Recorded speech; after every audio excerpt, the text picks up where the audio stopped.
Edu ഹബിൻ്റെ പുതിയ വീഡിയോയിലേക്ക് എല്ലാവർക്കും സ്വാഗതം.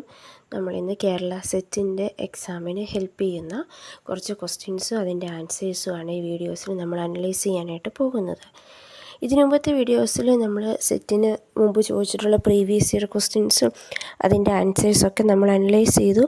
അത് നിങ്ങൾക്ക് ലഭിക്കുവാനായിട്ട് സെറ്റ് റാപ്പിഡ് റിവിഷൻ എന്ന് പറഞ്ഞൊരു പ്ലേലിസ്റ്റ് നമ്മൾ ക്രിയേറ്റ് ചെയ്തിട്ടുണ്ട്. ആ പ്ലേലിസ്റ്റിൽ കയറി കഴിഞ്ഞാൽ നിങ്ങൾക്ക് ലഭിക്കുന്നതാണ്.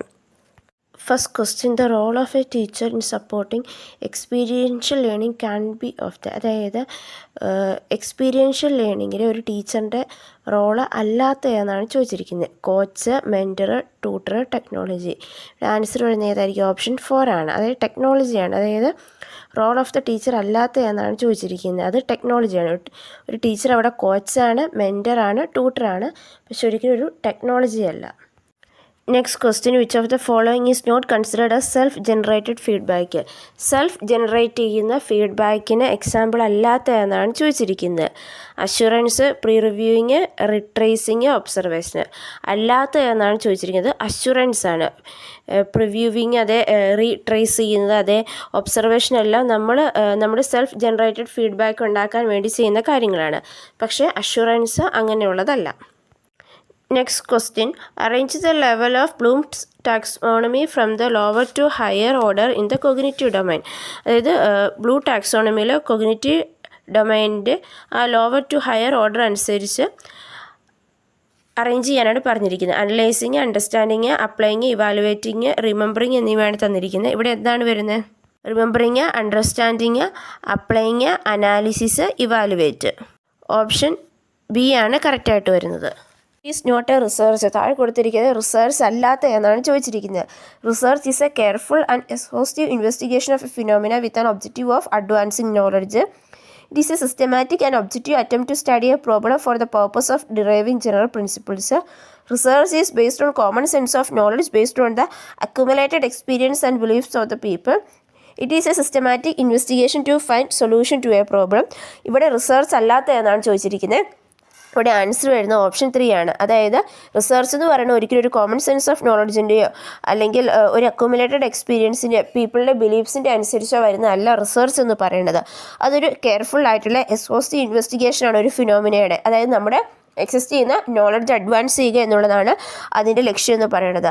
അതല്ലെങ്കിൽ ഒരു പ്രോബ്ലത്തിൽ നിന്ന് അതിനെ പഠിച്ചിട്ട് അതിൻ്റെ അത് ഒരു ജനറൽ പ്രിൻസിപ്പിൾസ് ഡിറൈവ് ചെയ്യുക, അല്ലെങ്കിൽ സൊല്യൂഷൻ കണ്ടുപിടിക്കുക. അതുപോലെ തന്നെ നമ്മൾ നേരിടുന്ന ഒരു പ്രശ്നത്തിന് സൊല്യൂഷൻ കണ്ടുപിടിക്കുക, അല്ലെങ്കിൽ അതിന് സൊല്യൂഷൻ കണ്ടുപിടിക്കാനുള്ള ഇൻവെസ്റ്റിഗേഷനാണ് ഈ റിസർച്ച് എന്ന് പറയുന്നത്. അതൊരിക്കലും ഒരു പീപ്പിളിൻ്റെ ബിലീഫ്സ് അനുസരിച്ചോ ഒരു കോമൺ സെൻസ് ഓഫ് നോളജ് അനുസരിച്ചോ നമ്മൾ ചെയ്യുന്ന കാര്യമല്ല. Next question, scientific observations are based on. Scientific observations എന്തിൻ്റെ ബേസിലാണെന്നാണ് ചോദിച്ചിരിക്കുന്നത്. Verifiable evidence or systematic body of proof that can be cited, accumulated experience, prejudices, beliefs of the people. അതായത് scientific ഒബ്സർവേഷൻ്റെ base എന്താണെന്നാണ് ചോദിച്ചിരിക്കുന്നത്. ഇവിടെ ആൻസർ വരുന്ന ഓപ്ഷൻ 1 ആണ്. Verifiable evidence or systematic body of proof that can be സൈറ്റഡ്.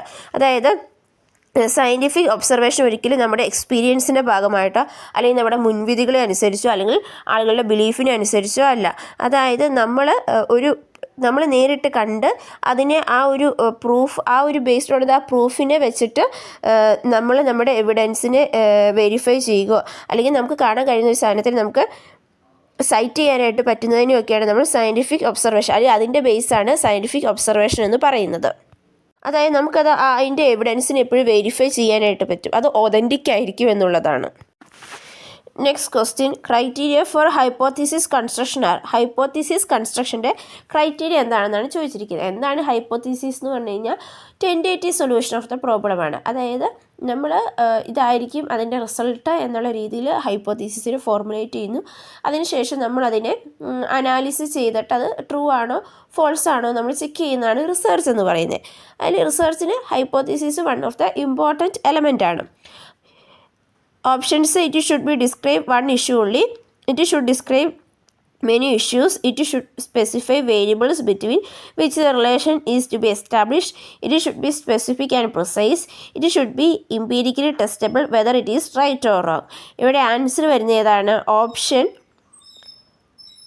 3 ആണ് കറക്റ്റായിട്ട് വരുന്നത്. അതായത് എയും സിയും ഡിയും ഇയും കറക്റ്റായിട്ടുള്ള ആൻസറാണ്. ബി തെറ്റാണ്. അതായത് ഹൈപ്പോത്തീസിസ് ഒരിക്കലും ഒത്തിരി ഇഷ്യൂസിനെ അത് സ്പെസിഫൈ ചെയ്യുകയോ അല്ലെങ്കിൽ ഡിസ്ക്രൈബ് ചെയ്യുകയോ ചെയ്യുന്നില്ല.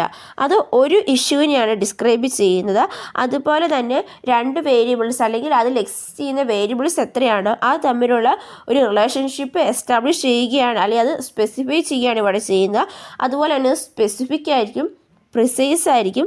അതുപോലെ നമുക്ക് ഇമ്പീരിക്കലി ടെസ്റ്റ് ചെയ്യാനായിട്ട് സാധിക്കും. അതായത് ഈ ഹൈപ്പോത്തിസീസ് നമ്മൾ റൈറ്റ് ആണോ റോങ് ആണോ എന്ന് നമ്മളവിടെ ടെസ്റ്റ് ചെയ്യുകയാണ് ചെയ്യുന്നത്. സയൻറ്റിഫിക് സ്റ്റാറ്റിസ്റ്റിക്കൽ അനാലിസിസിലൂടെ ഒക്കെ നമ്മളത് തെളിയിക്കുക, ശരിയാണോ തെറ്റാണോ എന്ന് നമ്മളവിടെ തെളിയിക്കുകയാണ് ചെയ്യുന്നത്. അതൊരിക്കലും ഒത്തിരി ഇഷ്യൂസിന് ഡിസ്ക്രൈബ് ചെയ്യുന്നില്ല. Next question match the following ആണ്. Match list 1 with list 2. List 1 കോൺസെപ്റ്റ്സും ലിസ്റ്റ് 2 മീനിങ്ങുമാണ്. List 1 theory, model, survey, modelling എന്നിവയാണ് കൊടുത്തിരിക്കുന്നത്. List 2 meanings: generalized representation of a system or an object that is constructed to some aspect of that system or the system as a whole. Research problem is represented by a mathematical model. It is a set of systematically interrelated propositions that explain and predict a phenomenon or fact. It is a data collection technique using a questionnaire. ഇവിടെ answer വരുന്ന option 4 ആണ്. Theory എന്ന് പറഞ്ഞു കഴിഞ്ഞാൽ ഒരു ഫിനോമിനേനെ predict ചെയ്യുക, അല്ലെങ്കിൽ ഒരു ഫിനോമിനേനെ പറ്റിയുള്ള അല്ലെങ്കിൽ ഒരു ഫാക്റ്റിനെ പറ്റിയുള്ള ഒരു എക്സ്പ്ലനേഷനാണ്. അതായത് അതെന്താണെന്ന് ഡീറ്റെയിൽഡായിട്ട് പറയുകയാണ്. അതായത് ഇൻ്റർറിലേറ്റഡ് പ്രൊപ്പോസിഷൻസ് വെച്ചിട്ട് സിസ്റ്റമാറ്റിക് ആയിട്ടുള്ള രീതിയിൽ ഒരു കാര്യത്തെ നമ്മൾ എക്സ്പ്ലെയിൻ ചെയ്യുന്നതിനാണ് നമ്മൾ തിയറി എന്ന് പറയുന്നത്. ഇനി മോഡൽ എന്ന് പറഞ്ഞു കഴിഞ്ഞാൽ എന്താണ്? generalized representation of a system or an object that is constructed to some aspect of that system or the system as a whole. അതായത് ഏതെങ്കിലും ഒരു കാര്യത്തെ അതിനെ നമ്മൾ കൃത്യമായിട്ട് ഒരു റെപ്രസെൻ്റ് ചെയ്യുന്ന അല്ലെങ്കിൽ ഒരു ഒബ്ജക്റ്റിനെ നമ്മൾ റെപ്രസെൻ്റ് ചെയ്യുന്ന രീതിയാണ് നമ്മൾ മോഡൽ എന്നതുകൊണ്ട് ഉദ്ദേശിക്കുന്നത്. ഇനി സർവേ എന്ന് പറഞ്ഞാൽ എന്താണ്? It is A data collection technique using A question. അതായത് കുറേ ക്വസ്റ്റ്യൻസ് നമ്മൾ വെച്ചിട്ട് ഡേറ്റ കളക്ട് ചെയ്യുന്ന അതിനാണ് നമ്മൾ സർവേ എന്ന് പറയുന്നത്. നമ്മളിപ്പോൾ സർവേക്കൊക്കെ വരാറുണ്ട് ഓരോരുത്തർ. അതായത് ഒരു കാര്യത്തെപ്പറ്റി അറിയാനൊക്കെ ആയിട്ട് കുറേ ക്വസ്റ്റ്യൻസ് ഉണ്ടാക്കിയിട്ട് നമ്മൾ അതിന് ആൻസർ പറയുന്ന രീതിയാണ് സർവേ എന്ന് പറയുന്നത്. ഇനി മോഡലിംഗ് എന്ന് പറഞ്ഞു കഴിഞ്ഞാൽ research problem is represented by a mathematical model. അതായത് ഇവിടെ ഒരു പ്രോബ്ലത്തെ നമ്മളൊരു മോഡലായിട്ട് ഇവിടെ ചിത്രീകരിക്കുന്നതിനെയാണ് മോഡലിംഗ് എന്ന് പറയുന്നത്. Next question: when a person is talking to himself or herself or contemplating or dreaming while in sleep, this type of communication is known as. അതായത് ഒരു person അവനോട് തന്നെ സംസാരിക്കുകയോ അല്ലെങ്കിൽ കണ്ടംപ്ലേറ്റ് ചെയ്യുകയോ അല്ലെങ്കിൽ ഡ്രീമിങ് ചെയ്യുകയാണ് ഉറക്കത്തിലൊക്കെ. അപ്പോൾ ഇത് എന്ത് ടൈപ്പ് കമ്മ്യൂണിക്കേഷൻ ആണെന്നാണ് ചോദിച്ചിരിക്കുന്നത്. ഇൻ്റർപേഴ്സണൽ, ഇൻട്രാപേഴ്സണൽ, ഇൻ്റർ കൾച്ചറൽ, ഇൻ്റർനാഷണൽ. ഇതേതാണ്? ഓപ്ഷൻ 2 ആണ്, ഇൻ്റർപേഴ്സണലാണ്. അത് നമ്മളോട് തന്നെ സംസാരിക്കുക. നമ്മൾ ചെയ്ത കാര്യങ്ങളെപ്പറ്റി നമ്മൾ സ്വയം സംസാരിച്ചുകൊണ്ട് അത് ചെയ്ത് ശരിയായില്ല അങ്ങനെ പറഞ്ഞ് നമ്മളെ തന്നെ വിലയിരുത്തുന്നതിനെയാണ് നമ്മൾ ഇൻട്രാപേഴ്സണൽ കമ്മ്യൂണിക്കേഷൻ എന്ന് പറയുന്നത്. Next question: if the sender has not formulated the ideas, thoughts or message in proper manner, it can result into a barrier in communication. The barrier occurs at what level?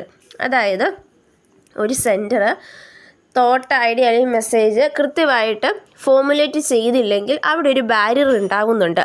ആ barrier ഒക്കുറ് നടക്കുന്നത് ഏത് ലെവലിൽ വെച്ചാണെന്നാണ് ചോദിച്ചിരിക്കുന്നത്. Transmission stage, at the end of the decoder, at the level of the encoder, technical stage. ഇവിടെ answer വരുന്ന option C ആണ്, at the level of encoder ആണ്. ഒരു സെൻഡർ കൃത്യമായിട്ട് മെസ്സേജ് ഫോമുലേറ്റ് ചെയ്തില്ലെങ്കിൽ അവിടെ ബാരിയർ ഉണ്ടാകുന്ന എൻകോഡിങ് സ്റ്റേജിലാണ്. അതായത് ഇവിടെ സംഭവിക്കുന്ന ലാംഗ്വേജ് അല്ലെങ്കിൽ സെമാറ്റിക് ബാരിയറാണ്. അതായത് നമ്മുടെ സെൻഡർ കൃത്യമായിട്ട് ഇവിടെ ഐഡിയാസ് എൻകോഡ് ചെയ്യുന്നില്ല.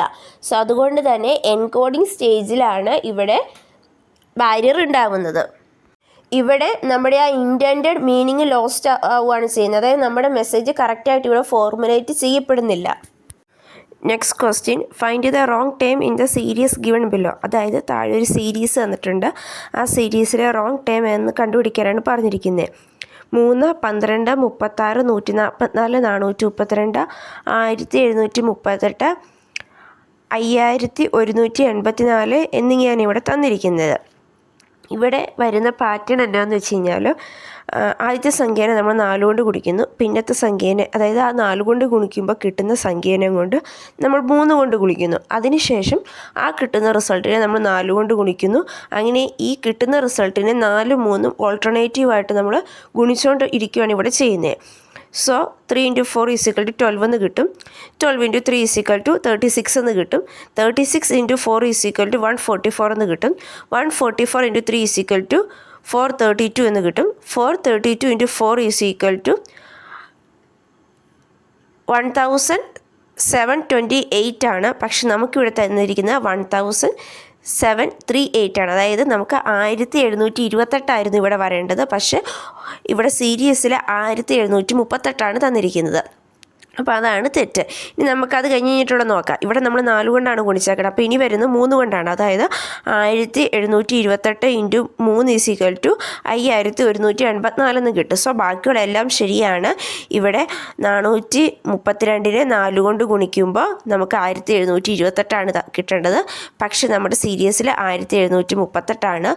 സോ നമ്മുടെ ഓപ്ഷൻ 3 ആണ് ഇവിടെ ആൻസർ വരുന്നത്. Next question. In a certain code language, German is called as 9, 7, 20, 50, 3, 60, 27. How France will be coded in this language? അതായത് ഇവിടെ ജർമ്മനി എന്നുള്ള കോഡ് ചെയ്ത് കഴിയുമ്പോൾ കിട്ടിയത് 9, 7, 20, 15, 3, 16, 27 എന്നിങ്ങനെയാണ്.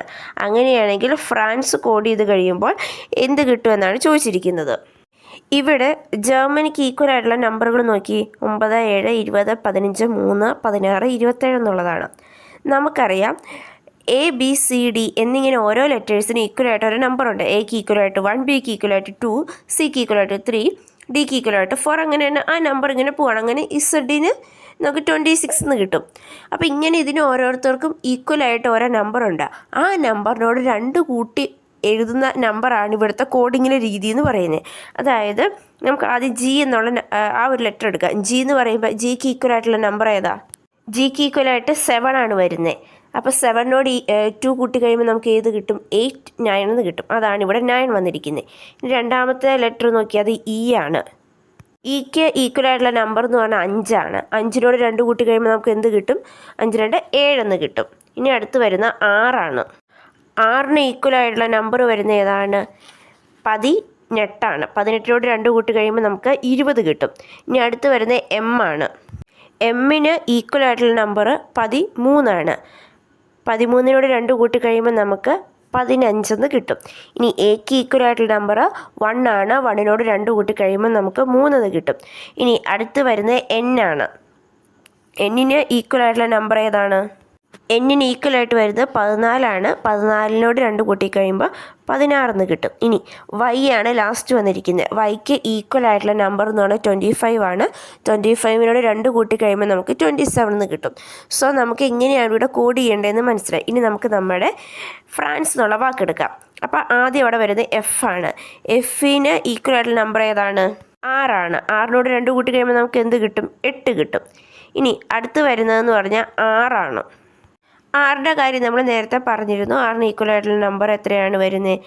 18 വരുന്നത്. അപ്പോൾ 18നോട് 2 കൂട്ടി കഴിയുമ്പോൾ നമുക്ക് 20 കിട്ടും. ഇനി എ ആണ്. എക്ക് ഈക്വലായിട്ടുള്ള നമ്പർ എന്ന് പറഞ്ഞാൽ 1 ആണ്. 1നോട് 1 കൂട്ടി കഴിയുമ്പോൾ നമുക്ക് 3 കിട്ടും. ഇനി എന്നെ നമ്മൾ ഓൾറെഡി പറഞ്ഞതായിരുന്നു. എന്നിന് ഈക്വലായിട്ടുള്ള നമ്പർ എന്ന് പറഞ്ഞാൽ 14 ആണ്. 14നോട് 2 കൂട്ടി കഴിയുമ്പോൾ നമുക്ക് 16 കിട്ടും. ഇനി അടുത്ത് വരുന്ന സി ആണ്. സിക്ക് ഈക്വലായിട്ടുള്ള നമ്പർ എന്ന് പറഞ്ഞാൽ 3 ആണ്. 3നോട് നമ്മൾ 3 കൂട്ടി കഴിയുമ്പോൾ നമുക്ക് 5 കിട്ടും. ഇനി ലാസ്റ്റ് വരുന്ന ഇ ആണ്. ഇക്ക് ഈക്വലായിട്ടുള്ള നമ്പർ എന്ന് പറയുന്നത് 5 ആണ്. 5നോട് 2 കൂട്ടി കഴിയുമ്പോൾ നമുക്ക് 7 കിട്ടും. സോ ഇവിടെ ആൻസർ വരുന്നത് ഓപ്ഷൻ 3 ആണ്. Next question. In dash each communicating device is connected with every other device in the computer network. അതായത് ഓരോ കമ്മ്യൂണിക്കേറ്റിംഗ് ഡിവൈസും മറ്റ് ഡിവൈസുമായിട്ട് കമ്പ്യൂട്ടറിൽ കണക്ട് ചെയ്തിട്ടുണ്ട്. അപ്പോൾ അത് ഏത് തരം ടോപ്പോളജി ആണെന്നാണ് ചോദിച്ചിരിക്കുന്നത്. Star, mesh, bus, ring. Answer വരുന്നത് ഓപ്ഷൻ 2 ആണ്. മെഷ് ആണ്. അതായത് ഓരോ ഡിവൈസും മറ്റേതുകളുമായിട്ട് കണക്ട് ചെയ്താണ് പോകുന്നത്. അത് മെഷ് ടോപ്പോളജി ആണ്. Next question. Which of the following is not a web browser? താഴെ കൊടുത്തിരിക്കുന്നതിൽ വെബ് ബ്രൗസർ അല്ലാത്ത എന്നാണ് ചോദിച്ചിരിക്കുന്നത്. Opera, Safari, Firefox, Google. ഇവിടെ ആൻസർ വരുന്നത് ഓപ്ഷൻ 4 ആണ്. ഗൂഗിളാണ്. അതായത് വെബ് ബ്രൗസർ അല്ലാത്തത് ഏതെന്നാണ് ചോദിച്ചിരിക്കുന്നത്. അത് ഗൂഗിളാണ്. ഗൂഗിൾ എന്ന് പറഞ്ഞാൽ എന്താണ്? ഗൂഗിൾ എന്ന് പറഞ്ഞാൽ ഒരു സെർച്ച് എഞ്ചിനാണ്, ഒരു കമ്പനിയാണ്. അത് ഡെവലപ്പ് ചെയ്തെടുത്ത വെബ് ബ്രൗസറിൻ്റെ പേരാണ് ക്രോം എന്ന് പറയണത്. Next question, identify the sequence of appropriate words A to D that correctly fills the blanks in the following paragraph. അതായത് ഫോളോയിങ് പാരഗ്രാഫിൽ ഫില്ല് ചെയ്യാനാണ് പറഞ്ഞിരിക്കുന്നത് കറക്റ്റായിട്ട്. Radio dash identification system users radio waves to read and capture information stored on a tag which can be read from several metres away. The dash is made up of a dash to store and process data and dash to receive and transmit data.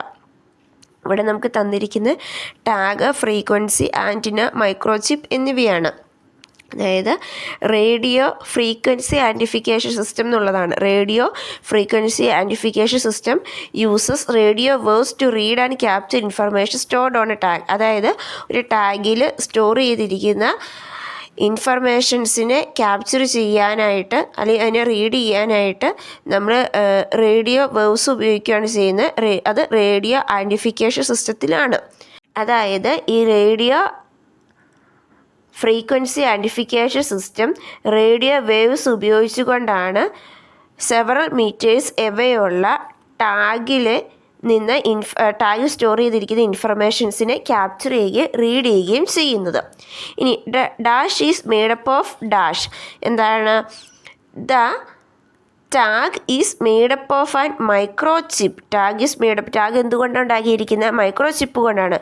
To store and process data and antenna is to receive and transmit data. അതായത് ആൻറ്റിന ഉപയോഗിച്ചുകൊണ്ടാണ് നമ്മൾ ഈ ഡേറ്റേനെ receive ചെയ്യുകയും transmit ചെയ്യുകയും ചെയ്യുന്നത്. Next question, which of the following statement are correct? താഴെ കൊടുത്തിരിക്കുന്ന സ്റ്റേറ്റ്മെൻറ്റുകളിൽ കറക്റ്റ് ഏതൊക്കെയാണെന്നാണ് ചോദിച്ചിരിക്കുന്നത്. Worms can be hardware and software. Cookies are used to store browsing informations. Sandbox detection is malware identification method. HTTP had better security than HTTPS. Trojan is an antivirus. ഇവിടെ ശരിയായിട്ടുള്ളത് വരുന്ന option 3 ആണ്. അതായത് ബിയും സിയും മാത്രമേ ഉള്ളൂ. അതായത് കുക്കീസ് നമ്മൾ നമ്മുടെ ബ്രൗസിങ് ഇൻഫർമേഷൻസിൽ നമ്മൾ ഏതൊക്കെ സൈറ്റിലൊക്കെ കയറി എന്നുള്ളത് സ്റ്റോർ ചെയ്ത് വെക്കുന്നതാണ് കുക്കി എന്ന് പറയുന്നത്. ഈ സാൻഡ് ബോക്സ് ഡിറ്റക്ഷൻ എന്ന് പറയുന്നത് ഒരു മാൽവെയർ ഐഡൻറ്റിഫിക്കേഷൻ മെത്തേഡാണ്. അതായത് മാൽവെയറിന് ഐഡൻറ്റിഫൈ ചെയ്യാനുള്ള മെത്തേഡാണ് നമ്മൾ സാൻഡ് ബോക്സ് ഡിറ്റക്ഷൻ എന്ന് പറയുന്നത്. ട്രോജൻ എന്ന് പറയുന്നത് തന്നെ ഒരു മാൽവെയർ ആണ്, അതൊരു ആൻറ്റിവൈറസ് അല്ല. Next question, match the list 1 with list 2. List 1 recognition system, list 2 ആപ്ലിക്കേഷനാണ്. MICR, OCR, OMR, barcode reader എന്നിവയാണ് തന്നിരിക്കുന്നത്. Reading the car number plates, capturing product information so that it can be added to the customers purchase total. Reading the number found on a blank cheque. Reading mark return using pencil or pen on a specially printed paper. ഇവിടെ answer വരുന്നത് option 4 ആണ്. അതായത് MICR എന്ന് പറഞ്ഞാൽ എന്താണ്? Reading the number found on A bank check. അതായത് bank ചെക്കിലെ numbers read ചെയ്യാനായിട്ടാണ് നമ്മൾ MICR ഉപയോഗിക്കുന്നത്. OCR എന്തിനാണ്? നമ്മൾ കാർ നമ്പർ പ്ലേറ്റ്സിലെ, അതായത് കാറിൻ്റെ നമ്പർ പ്ലേറ്റ്സിലെ നമ്പർ റീഡ് ചെയ്യാനായിട്ട്. OMR ഷീറ്റ് ഏതാണ്? നമ്മൾ ഈ സെറ്റിൻ്റെ എക്സാമിനൊക്കെ OMR ഷീറ്റാണ് വരുന്നത്. അതായത് നമ്മൾ പെൻസിലാണെങ്കിൽ പേന വെച്ചിട്ട് നമ്മൾ മാർക്ക് ചെയ്തത് റീഡ് ചെയ്യാനായിട്ടാണ് OMR ഷീറ്റ്. ബാർകോഡ് റീഡർ എന്താണ്? നമ്മൾ മറ്റേ കടകളിലൊക്കെ യൂസ് ചെയ്യുന്ന കാണാറില്ലേ, ഞെക്കുമ്പോൾ ഇങ്ങനെ ലൈറ്റൊക്കെ തെളിഞ്ഞിട്ടുള്ളത്, എന്താണ്? അതായത് പ്രോഡക്റ്റ് ഇൻഫർമേഷനൊക്കെ ക്യാപ്ചർ ചെയ്യാനും അങ്ങനെ അത് കസ്റ്റമറിൻ്റെ പർച്ചേസിലോട്ട് ആഡ് ചെയ്യാനായിട്ട് നമ്മളെ ഹെൽപ്പ് ചെയ്യുന്നതാണ് ബാർകോഡ് റീഡർ എന്ന് പറയുന്നത്. ഇവിടെ ആൻസർ വരുന്നത് ഓപ്ഷൻ 4 ആണ്. Next question, electrostatic precipitator is used in thermal power plants to remove which of the following air pollutants. അതായത് തെർമൽ പവർ പ്ലാന്റ്സിൽ നമ്മൾ ഇലക്ട്രോസ്റ്റാറ്റിക് പെർസിപ്പിറ്റേറ്റർ യൂസ് ചെയ്യുന്നുണ്ട്. അത് ഏത് എയർ പൊല്യൂട്ടൻറ്റിനെ റിമൂവ് ചെയ്യാനാണെന്നാണ് ചോദിച്ചിരിക്കുന്നത്. Polycyclic aromatic hydro carbons, gaseous pollutants, fly ash, volatile organic compounds. ഇവിടെ answer വരുന്നതാണ് ഫ്ലൈ ആഷ് ആണ്. അതായത് ഫ്ലൈ ആഷിനെ റിമൂവ് ചെയ്യാനായിട്ടാണ് തെർമൽ പവർ പ്ലാന്റ്സിലെ ഇലക്ട്രോസ്റ്റാറ്റിക് പെർസിപ്പിറ്റേറ്റർ നമ്മൾ യൂസ് ചെയ്യുന്നത്. Next question, the full form of AICTEs. അതായത് AICTയുടെ ഫുൾ ഫോം എന്താണെന്നാണ് ചോദിച്ചിരിക്കുന്നത്. Academic institution council of teacher education, all India council for technical education, all India constitution for teacher education, all India institute for teacher education. ഇവിടെ answer വരുന്നത് option 2 ആണ്. All India council for technical education എന്നുള്ളതാണ്. അതായത് AICTയുടെ full form all India council for technical education എന്നുള്ളതാണ്. രാജ്യത്തുള്ള technical എഡ്യൂക്കേഷനെല്ലാം manage ചെയ്യുന്ന സ്റ്റേറ്റ്യൂട്ടറി ആയിട്ടുള്ള അഡ്വൈസറി ബോഡിയാണ് all India council for technical education എന്ന് പറയുന്നത്. 1945 all India council for technical education നിലവിൽ വന്നത്. Next question, which of the following theoretical perspective mainly emphasise on hidden curriculum and credentialism? Hidden കരിക്കുലത്തിനും ക്രെഡൻഷ്യലിസത്തിനും പ്രാധാന്യം കൊടുക്കുന്ന, അതല്ലെങ്കിൽ അത് എംഫസൈസ് ചെയ്യുന്ന തിയററ്റിക്കൽ പെർസ്പെക്റ്റീവ് എന്നാണ് ചോദിച്ചിരിക്കുന്നത്. Functionalist, interactionist, conflict, feminist. ഇവിടെ ആൻസർ വരുന്നത് ഏതാണ്? ഓപ്ഷൻ 3 ആണ്, കോൺഫ്ലിക്റ്റ് ആണ്. കോൺഫ്ലിക്റ്റ് തിയറി ഡെവലപ്പ് ചെയ്ത കാൾ മാർക്സ് ആണ്. അതായത് സൊസൈറ്റിയിലുള്ള കോമ്പറ്റീഷൻ കൊണ്ട്, അതായത് ലിമിറ്റഡ് റിസോഴ്സിന് വേണ്ടിയുള്ള കോമ്പറ്റീഷൻ മൂലമാണ് സൊസൈറ്റിയിൽ കോൺഫ്ലിക്റ്റ് ഉണ്ടാകുന്നത് എന്നാണ് കോൺഫ്ലിക്റ്റ് തിയറി പറയുന്നത്. അതുപോലെ തന്നെ കോൺഫ്ലിക്റ്റ് തിയറി സ്റ്റേറ്റ് ചെയ്യുന്ന കാര്യം എന്ന് പറഞ്ഞു കഴിഞ്ഞാൽ സൊസൈറ്റിയിലുള്ള എലൈറ്റ് ആയിട്ടുള്ള ആ ഒരു പവർഫുൾ ആയിട്ടുള്ള വർക്കിംഗ് ക്ലാസ്സാണ് സോഷ്യൽ ഓർഡറിനെ മെയിൻറ്റെയിൻ ചെയ്യുന്നത്. അവരാണ് സൊസൈറ്റിയിൽ ഡോമിനേറ്റ് ആയിട്ടുള്ളത്. അതുപോലെ തന്നെ നമ്മുടെ സ്കൂൾസ് ഒരു ഹിഡൻ കരിക്കുലം പഠിപ്പിക്കുന്നുണ്ട്. അതായത് നമ്മുടെ ആ ഒരു പവർഫുൾ പീപ്പിളിൻ്റെ സുപ്രമസീനെ സപ്പോർട്ട് ചെയ്യുകയും അവരുടെ വാല്യൂസിനെയും ബിലീഫ്സിനെയും ഒക്കെ അത് സപ്പോർട്ട് ചെയ്യുകയാണ് ചെയ്യുന്നത് എന്നാണ് അത് പറയുന്നത്. അങ്ങനെ പഠിപ്പിച്ചാൽ മാത്രം, അല്ലെങ്കിൽ അങ്ങനെ ഒരു ടീച്ചിങ് വരുന്നത് കൊണ്ട് ഒരു ഡോമിനേറ്റിംഗ് ക്ലാസ്സിനോട് ഒരു സബ്മിസീവ് നേച്ചർ ഉണ്ടാവും എന്നുള്ളതാണ് അതിൻ്റെ പിന്നിലെ ഒരു ലോജിക്ക് എന്ന് പറയുന്നത്.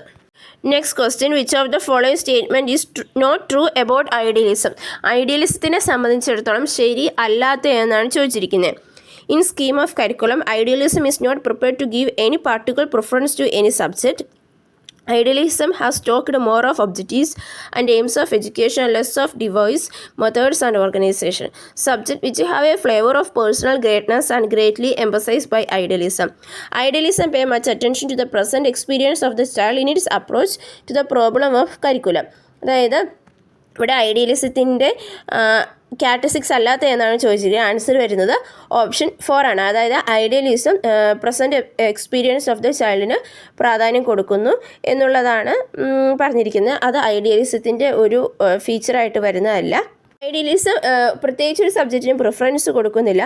അതുപോലെ തന്നെ ഒബ്ജക്റ്റീവ്സും എയിം ഓഫ് എഡ്യൂക്കേഷനുമാണ് അത് കൂടുതലായിട്ട് പ്രാധാന്യം കൊടുക്കുന്നത്. പിന്നെ അതുപോലെ തന്നെ പേഴ്സണൽ ഗ്രേറ്റ്നെസ്സിന് ആ ഒരു ഇതിനോട്ട് കുറച്ചും കൂടെ ഒരു ചായ്വുണ്ട്. അതായത് ഐഡിയലിസം എന്ന് പറയുമ്പോൾ ഐഡിയൽസിന് വാല്യൂസിനൊക്കെയാണ് പ്രാധാന്യം കൊടുക്കുന്നത്. ടീച്ചറിന് വളരെയധികം റോൾ കൊടുക്കുന്നുണ്ട്, ലൈക്ക് എ ഗോഡാണ്. അപ്പം ഐഡിയൽ ആയിട്ടുള്ള കാര്യങ്ങളൊക്കെ വാല്യൂസ്, ബിലീഫ് സിസ്റ്റത്തിന്, അങ്ങനെയുള്ള കുറേ കാര്യങ്ങൾക്കാണ് ഐഡിയലിസം മെയിനായിട്ട് പ്രാധാന്യം കൊടുക്കുന്നത്. Next question, which commission observed that one of the most useful method of enriching rural life is to locate educational institutions in rural areas? അതായത് റൂറൽ ലൈഫിനെ എൻറിച്ച് ചെയ്യാനായിട്ട് റൂറൽ ഏരിയാസിൽ എഡ്യൂക്കേഷൻ ഇൻസ്റ്റിറ്റ്യൂഷൻസ് കൊണ്ടുവന്നാൽ മതി എന്ന് ഒബ്സർവ് ചെയ്ത എഡ്യൂക്കേഷൻ കമ്മീഷൻ എന്നാണ് ചോദിച്ചിരിക്കുന്നത്. Secondary education commission 52-53, Kothari commission 64-62, national commission on teachers 1999, university education commission 1948. ഇവിടെ ആൻസർ വരുന്ന ഏതാണ്? ഓപ്ഷൻ 1 ആണ്. സെക്കൻഡറി എഡ്യൂക്കേഷൻ കമ്മീഷൻ 1952-53 എന്നുള്ളതാണ്. 1952-53 കാലഘട്ടങ്ങളിലാണ് സെക്കൻഡറി എഡ്യൂക്കേഷൻ കമ്മീഷൻ അഥവാ മുതലിയാർ കമ്മീഷൻ നിലവിൽ വന്നത്. ഡോക്ടർ എ ലക്ഷ്മണസ്വാമി മുതലിയാറായിരുന്നു ഈ കമ്മീഷൻ്റെ ചെയർമാൻ എന്ന് പറയുന്നത്. എക്സിസ്റ്റിംഗ് ആയിട്ടുള്ള ടെക്സ്റ്റ് ബുക്കുകൾ മോഡേണൈസ് ചെയ്യാനും അതുപോലെ തന്നെ ടെക്സ്റ്റ് ബുക്കിൽ ഫ്രീക്വൻ്റ് ആയിട്ടുള്ള ചേഞ്ചസ് ഉൾപ്പെടുത്താനൊക്കെ എൻകറേജ് ചെയ്തായിരുന്നു ഈ ഒരു കമ്മീഷൻ. അതുപോലെ തന്നെ ഒരു ടെക്സ്റ്റ് ബുക്ക് ഉണ്ടാക്കുന്നതിന് ഒരു കമ്മിറ്റി ഉണ്ടായിരിക്കും. അതിൻ്റെ അകത്ത് ഹൈക്കോടതി judge, PSC member, university vice chancellor, കോളേജിൻ്റെ പ്രിൻസിപ്പൾ, അതുപോലെ തന്നെ 2 എമിനൻ്റ് ആയിട്ടുള്ള എഡ്യൂക്കേഷനിസ്റ്റ് എന്നിവരെ കാണണമെന്നും ഈ ഒരു കമ്മീഷൻ മുമ്പോട്ട് വെച്ചു. അതുപോലെ തന്നെ ഓപ്പൺ മൾട്ടി പർപ്പസ് സ്കൂളുകൾ പ്രൊവൈഡ് ചെയ്യണം. ടീച്ചിങ് എന്ന് പറയുന്നത് പർപ്പസ്ഫുള്ളും റിയലിസ്റ്റിക്കും ആയിരിക്കണം. അതായത് വെർബലിസം കുറയ്ക്കണം. അതുപോലെ തന്നെ എക്സിസ്റ്റ് ചെയ്യുന്ന എക്സാമിനേഷൻ സിസ്റ്റം ഒക്കെ റീസ്ട്രക്ചർ ചെയ്യണം. ഒബ്ജക്റ്റീവ് ടൈപ്പ് ക്വസ്റ്റ്യൻസൊക്കെ ഉൾപ്പെടുത്തണം. എഡ്യൂക്കേഷണൽ ഗൈഡൻസ് എസെൻഷ്യൽ പാർട്ടായിട്ട് കരുതണം. അതുപോലെ തന്നെ ഗൈഡൻസ് ഓഫീസറുടെയൊക്കെ സർവീസ് നമ്മൾ ഉറപ്പുവരുത്തണം. ടീച്ചേഴ്സിൻ്റെ സെലക്ഷനും അപ്പോയിൻമെൻറ്റും ഒക്കെ ഒരു യൂണിഫോം സിസ്റ്റം ഉണ്ടായിരിക്കണം. Teacher training 2 type of institution ഉണ്ടായിരിക്കണം. അതായത് ഹയർ സെക്കൻഡറി കഴിഞ്ഞ് കഴിഞ്ഞവർക്ക് 2 വർഷത്തെ ട്രെയിനിങ്ങും ഗ്രാജുവേഷൻ കഴിഞ്ഞവർക്ക് 1 ഇയർ ട്രെയിനിങ്ങും അതുപോലെ തന്നെ റിഫ്രഷർ കോഴ്സസ്, വർക്ക്ഷോപ്പ്, സെമിനാറുകളൊക്കെ ട്രെയിനിങ് കോളേജസുകൾ ഓർഗനൈസ് ചെയ്യണം. ഒരു സെക്കൻഡറി എഡ്യൂക്കേഷൻ ബോർഡ് ഉണ്ടായിരിക്കണം. എന്നിവയെല്ലാം ഇത് മുൻപോട്ട് വെച്ച മറ്റാശയങ്ങളാണ്. Next question, one teacher manages most of the class while other teacher works with small groups inside or outside of the classroom. This is an example of which co-teaching method? അതായത് ഒരു teacher most of the ക്ലാസ്സുകൾ manage ചെയ്യുമ്പോൾ വേറൊരു teacher small ഗ്രൂപ്പുകളിൽ inside the ക്ലാസ്സോ outside the ക്ലാസ്സോ work ചെയ്യുന്നു. ഇത് ഏത് ടീച്ചിങ് മെത്തേഡിൻ്റെ എക്സാമ്പിൾ ആണെന്നാണ് ചോദിച്ചിരിക്കുന്നത്. Alternative teaching, parallel teaching, station teaching, one teach one assist. ഇവിടെ ആൻസർ വരുന്ന ഓപ്ഷൻ 1 ആണ്, ഓൾട്ടർനേറ്റീവ് ടീച്ചിങ് ആണ്. ഓൾട്ടർനേറ്റീവ് ടീച്ചിങ് എന്ന് പറഞ്ഞാൽ ഓൾട്ടർനേറ്റ് ആയിട്ട് പഠിപ്പിക്കുന്നതാണ്. അതായത് ഒരു ടീച്ചർ ഒരു അത്യാവശ്യം ഒരു നമ്പർ ഓഫ് സ്റ്റുഡൻസിനെ ക്ലാസ് എഴുതി പഠിപ്പിക്കുകയാണ് ചെയ്യുന്നത്. അറ്റ് ദ സെയിം ടൈം അതേ ഗ്രൂപ്പിൽപ്പെട്ട കുറച്ച് പിള്ളേരെ വേറൊരു ടീച്ചർ മാറ്റിയിരുത്തി പഠിപ്പിക്കുന്നു. അത് മിക്കവാറും ടാർഗറ്റഡ് ഗ്രൂപ്പ് ആയിരിക്കും. അതായത് റീടീച്ചിങ് ആവശ്യമുള്ള കുട്ടികളായിരിക്കും, അല്ലെങ്കിൽ എന്തെങ്കിലും ഡയഗ്നോസ് ചെയ്തിട്ടുള്ള എന്തെങ്കിലും നീഡ്സ് ആവശ്യമുള്ളവരായിരിക്കും. അപ്പോൾ അതിൽ സ്പെഷ്യലൈസ്ഡ് കെയർ ആവശ്യമുള്ള കുട്ടികളായിരിക്കും. അപ്പോൾ അങ്ങനെയുള്ള ആ ഒരു കെയർ അതായത് ഇൻഡിവിജ്വലൈസ്ഡ് അറ്റൻഷൻ വേണ്ടി വരുന്ന ആ കുട്ടികളുടെ ഒരു ഗ്രൂപ്പ്, ചെറിയൊരു ഗ്രൂപ്പാക്കിയിട്ട് ആ ഗ്രൂപ്പിന് ഒരു teacher at the same time പ്രത്യേകമായിട്ട് ക്ലാസ് എടുക്കുകയാണ് ചെയ്യുന്നത്. അതിനാണ് നമ്മൾ ഓൾട്ടർനേറ്റീവ് ടീച്ചിങ് എന്ന് പറയുന്നത്. അതായത് ഓൾട്ടർനേറ്റ് ആയിട്ട് അവിടെ ക്ലാസ് കിടക്കുക. ഒന്ന് ഒരു വലിയ ഗ്രൂപ്പിനാണെങ്കിൽ രണ്ടാമത് നീഡ്സ് ആവശ്യമുള്ള ഒരു ചെറിയ ഗ്രൂപ്പിന് ടീച്ചർ സ്പെഷ്യൽ കെയറിങ് കൊടുത്തുകൊണ്ട് അവരെ പഠിപ്പിക്കുകയാണ് ചെയ്യുന്നത്. Next question, in which stage children are dreamers with magical thoughts and fantasies in abundance? അതായത് ഏത് സ്റ്റേജിലാണ് കുട്ടികൾ ഡ്രീമേഴ്സ് ആയിട്ടുള്ളത്, അതുപോലെ തന്നെ മാജിക്കൽ തോട്ട്സും ഫാൻറ്റസീസ് ഒക്കെ ഉള്ളതെന്നാണ് ചോദിച്ചിരിക്കുന്നത്. Formal operational stage, pre operational stage, concrete operational stage, sensory motto stage. ഇവിടെ ആൻസർ വരുന്ന ഓപ്ഷൻ 2 ആണ്, പ്രീ ഓപ്പറേഷണൽ സ്റ്റേജ് ആണ്. പ്രീ ഓപ്പറേഷണൽ സ്റ്റേജ് എന്ന് പറഞ്ഞാൽ 2 മുതൽ 7 വയസ്സ് വരെയുള്ള കാലഘട്ടമാണ് പ്രീ ഓപ്പറേഷണൽ സ്റ്റേജ് എന്ന് പറയുന്നത്. ഇതെന്ന് പറഞ്ഞു കഴിഞ്ഞാൽ മെൻ്റൽ മാനിപ്പുലേഷനും transformation of object and information നടക്കുന്ന സ്റ്റേജാണ്. ഇവിടെയാണ് ലാംഗ്വേജ് ഡെവലപ്മെൻറ്റ് നടക്കുന്നത്. ഈ ഒരു ടൈമിൽ അവരുടെ പെർസെപ്ഷൻ്റെ ഇൻഫ്ലുവൻസ്ഡ് ആയിട്ടാണ്. അതായത് അവർ എന്താ പറയുന്നത്, കുറേ കാര്യങ്ങൾ ഇങ്ങനെ അവരോട് തന്നെ ഉണ്ടാക്കി പറയുവാണ്. നമുക്ക് നോർമൽ ആൾക്കാർക്ക് കേൾക്കുമ്പോൾ അത് ചിരിക്കാനുള്ള കാര്യങ്ങളൊക്കെ ആയിട്ട് തോന്നും. സാധാരണ ഈ ഒരു പീരീഡിൻ്റെ ഏറ്റവും വലിയ പ്രത്യേകത എന്ന് പറഞ്ഞു വെച്ചാൽ ഒരിക്കലും സംഭവിച്ചിട്ടില്ലാത്ത, സംഭവിക്കാൻ സാധ്യതയില്ലാത്ത കാര്യങ്ങൾ അവർ തന്നെ ഉണ്ടാക്കി ഇങ്ങനെ പറയുവാണ് ചെയ്യുന്നത്. അതുപോലെ തന്നെ അവർ ഈ ഒരു ടൈമിൽ ഇമിറ്റേഷൻ ഭയങ്കര കൂടുതലാണ്. അവരുടെ പോയിൻ്റ് ഓഫ് വ്യൂവിൽ നിന്ന് മാത്രമാണ് ഈ ഒരു കാലഘട്ടത്തിൽ ചിന്തിക്കുന്നത്. പിന്നെ മറ്റൊരു പ്രത്യേകത എന്ന് പറഞ്ഞാൽ ആനിമിസ്റ്റിക് തിങ്കിങ് ആണ്.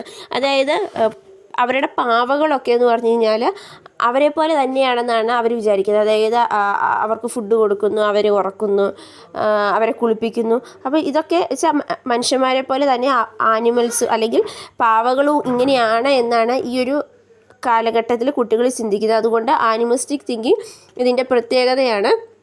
പിന്നെ മറ്റൊരു പ്രത്യേകത എന്ന് പറഞ്ഞാൽ ആർട്ടിഫിഷ്യലിസമാണ്. അതായത് ഈ എൻവയോൺമെൻറ്റൽ ഫീച്ചേഴ്സൊക്കെ ആൾക്കാർ തന്നെ ഉണ്ടാക്കുന്നതാണ്. അതായത് ഈ മഴ വരുന്നതും അതുപോലെ തന്നെ ഇടി വെട്ടുന്നതൊക്കെ ആൾക്കാർ തന്നെ സൃഷ്ടിക്കുന്നതാണ്. നാച്ചുറൽ ആണ് എന്നൊരു ചിന്തയല്ല അവർക്കുള്ളത്. സോ ഇതൊക്കെയാണ് ഈ ഒരു സ്റ്റേജിൻ്റെ പ്രത്യേകതകളെന്ന് പറയുന്നത്. Next question, national curriculum framework for integrated teacher education program in India 2023 was developed by. അതായത് national curriculum framework for integrated teacher education program 2023 develop ചെയ്ത് ആരെന്നാണ് ചോദിച്ചിരിക്കുന്നത്. NCERT, NCT, UGC, IICT. Answer വരുന്ന ഏതായിരിക്കും? ഓപ്ഷൻ 2 ആണ്, national council of teacher education ആണ് integrated teacher education പ്രോഗ്രാമിന് വേണ്ടിയുള്ള നാഷണൽ കരിക്കുലം ഫ്രെയിംവർക്ക് ചെയ്തത്. NEP 2020 ഇൻ്റഗ്രേറ്റഡ് ടീച്ചർ എഡ്യൂക്കേഷൻ പ്രോഗ്രാമിനാണ് പ്രാധാന്യം കൊടുക്കുന്നത്. സോ അതുകൊണ്ടാണ് NCT ഇൻ്റഗ്രേറ്റഡ് ടീച്ചർ എഡ്യൂക്കേഷൻ പ്രോഗ്രാമിന് വേണ്ടിയുള്ള നാഷണൽ കരിക്കുലം ഫ്രെയിംവർക്ക് തയ്യാറാക്കിയത്. ഇത് 2023 തയ്യാറാക്കിയത്. ഒരു ഇൻ്റർ ഡിസിപ്ലിനറി അപ്രോച്ച് എംബസൈസ് ചെയ്യുന്നതാണ് ഈ ഒരു കരിക്കുലം എന്ന് പറയുന്നത്. NEP 2020 ക്വാളിറ്റി എഡ്യൂക്കേഷനാണ് പ്രാധാന്യം കൊടുക്കുന്നത്. അപ്പോൾ ആ ക്വാളിറ്റി എഡ്യൂക്കേഷൻ മീറ്റ് ചെയ്യാനായിട്ടാണ് ഈ ഒരു കരിക്കുലം ഡെവലപ്പ് ചെയ്തത്. Next question, PCK framework was given by. PCK framework formulate ചെയ്യുന്ന ആരെന്നാണ് ചോദിച്ചിരിക്കുന്നത്. Shulman, Denk, Locke, Habermas. Answer വരുന്നത് ഓപ്ഷൻ 1 ആണ്, ഷുൾമാൻ ആണ്. എഡ്യൂക്കേഷൻ ഫീൽഡിൽ വളരെയധികം കോൺട്രിബ്യൂഷൻ നടത്തിയ ഒരു അമേരിക്കൻ സൈക്കോളജിസ്റ്റാണ് ഷുൾമാൻ എന്ന് പറയുന്നത്. അദ്ദേഹത്തിൻ്റെയാണ് പെഡഗോജിക്കൽ കണ്ടൻറ് നോളജ് അഥവാ PCK എന്ന് പറയുന്നത്. അതായത് ഒരു ടീച്ചറിന് നല്ല സബ്ജക്റ്റ് നോളജും ഉണ്ടായിരിക്കണം, അതുപോലെ തന്നെ നല്ലൊരു പെഡഗോജിക്കൽ നോളജും ഉണ്ടായിരിക്കണം എന്നുള്ളതാണ് ഈ PCK എന്ന് പറയുന്നത്. അതായത് പെഡഗോജിക്കൽ നോളജ് പ്ലസ് കണ്ടൻറ് നോളജിനാണ് നമ്മൾ PCK എന്ന് പറയുന്നത്. അതായത് പെഡഗോജിക്കൽ നോളജ് ഉണ്ടെങ്കിലാണ് നമുക്ക് എഡ്യൂക്കേഷണൽ ഒബ്ജക്റ്റീവ്സ് ക്ലാരിഫൈ ചെയ്യാൻ പറ്റുള്ളൂ, അപ്രോപ്രിയേറ്റ് ആയിട്ടുള്ള മെത്തേഡ്സ് യൂസ് ചെയ്യാനായിട്ട് പറ്റുള്ളൂ, സ്റ്റുഡൻസിൻ്റെ നേച്ചറിനെ പറ്റി മനസ്സിലാക്കാനും അതുപോലെ തന്നെ അസസ്മെൻറ്റ് സ്ട്രാറ്റജീസുകളെ പറ്റിയൊക്കെയുള്ളൊരു അല്ലെങ്കിൽ അതിനെപ്പറ്റി ഒക്കെ മനസ്സിലാക്കുന്നതാണ് പെഡഗോജിക്കൽ നോളജ് എന്ന് പറയുന്നത്. കണ്ടൻറ് നോളജ് എന്ന് പറഞ്ഞു കഴിഞ്ഞാൽ എന്താണ്? കോൺസെപ്റ്റ്സ് നോളജാണ്. തിയററ്റിക്കൽ റെഫറൻസ്, അതിൻ്റെ എവിഡൻസ്, നോളജ് ഡെവലപ്മെൻറ്റ് ഒക്കെയാണ് കണ്ടൻറ് നോളജ് എന്ന് പറയുന്നത്. അപ്പോൾ അതുകൊണ്ട് തന്നെ ഒരു ടീച്ചറിന് പെഡഗോജിക്കൽ നോളജ് കണ്ടൻറ് നോളജും ഉണ്ടായിരിക്കണം. അതുകൊണ്ടാണ് അദ്ദേഹം PCK എന്ന് പറയുന്നത്. Next question, first chairperson of national council for teacher education NCT was. അതായത് NCTയുടെ ആദ്യത്തെ ചെയർപേഴ്സൺ ആരെന്നാണ് ചോദിച്ചിരിക്കുന്നത്. Pankaj Arora, Santhosh Panda, JS Rajput, MA Siddiqui. ഇവിടെ ആൻസർ എഴുതുന്നത് ഓപ്ഷൻ 3 ആണ്, JS രാജ്പുത് ആണ്. ഇനി ഇപ്പോഴത്തെ NCTയുടെ ചെയർപേഴ്സൺ ആരാണ്? അത് പങ്കജ് അറോറയാണ്. 2024 അദ്ദേഹം NCTയുടെ ചെയർപേഴ്സണായിട്ട് വന്നത്. അദ്ദേഹം ഇപ്പോഴും കണ്ടിന്യൂ ചെയ്തു പോവുകയാണ് ചെയ്യുന്നത്. Next question, Jerome Bruner's method of concept attainment has been shaped into a model of teaching by.